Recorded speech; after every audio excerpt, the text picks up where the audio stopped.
What's up, it's William from Rocket Zero and welcome to another Forza Motorsport 6 video. In this video, we're going to be taking a look at the new Ford GT Le Mans car. Now, Xbox is giving away the car for free in celebration of 11 million players that have played the Forza Motorsport 6 franchise on the Xbox One. So you should have gotten a message from Xbox Live saying this. Let's go take a look at the message. It basically says, thanks for playing Forza Motorsport 6. You now have free access to the new Ford GT LM, which is the Le Mans race car. So it should be for free. All you gotta do is go to My Cars, or I guess find a car, that's a version of Buy a Car. And it's right there, it's a number 66 Ford GT Le Mans. Let's quickly look at the stats of this car. It has a speed of 6.7, handling of 7.4, an acceleration of 8.9, and a braking of 7.2. That seems pretty good for a race car, but this class is really tight. So let's see how much horsepower it has. It has 530 horsepower and it weighs less than 2,200 pounds, so that's gonna be pretty good. So now let's take it out to the track and let's see what it can do. Actually, before we take it out to the track, let's go look at the Forza Vista lady and let's see what she has to say about the Ford GT Le Mans.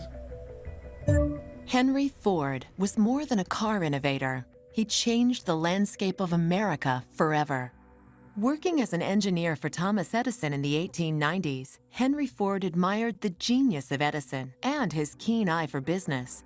These traits inspired Ford to make his mark in a new industry, automobile manufacturing. When Ford founded his own company, he pioneered the assembly line production of automobiles, a dramatic shift that made cars affordable for the average person. In 1964, the Ford company was still setting trends and shaping the industry with the unprecedented success of the Mustang, which helped kick off the era of small but powerful pony cars.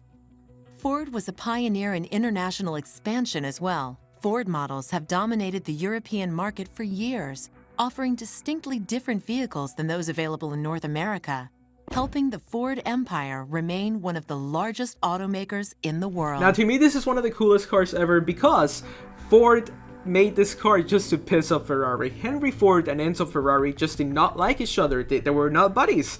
So what did Henry Ford do in order to humiliate Ferrari? Well, he took his Ford GT to Le Mans, which Ferrari was dominating all the races. I think Ferrari won like 8 races in a row until Ford took his Ford GT and ended up winning every single event that he took part in, just kicked Ferrari's butt. So that's why this car was made, just to piss off Mr. Ferrari, so it's pretty cool. Alright, so now let's take it out to the racetrack.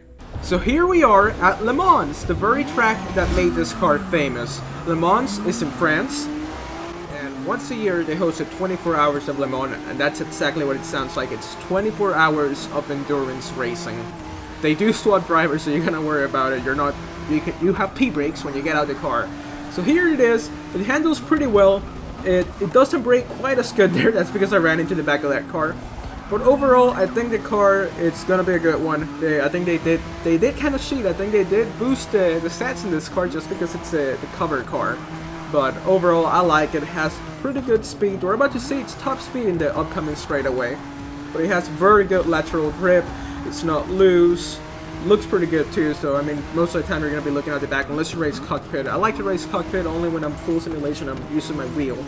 But just for free play, it's pretty good. So now let's see how fast this car can actually go. I don't expect it to go very fast because of the huge wing in the back, but as long as we can get around the 170 something mark, I think it'll be good enough. But the Bugatti and I think the McLaren P1 just left us here. So we're at the 170 mark now. Let's see how fast we can actually go. 178, 79. Can we get to 180 something? It looks like we're not going to get to 185. 183 seemed to be the top speed. But that's pretty good for this car. It's not top speed. It's all about handling. Look how much we gained on that Bugatti and the McLaren. So overall, it's a pretty cool car. I'm glad they added it. So thanks so much for watching. This was William from Rocket Zero. We'll see you next time.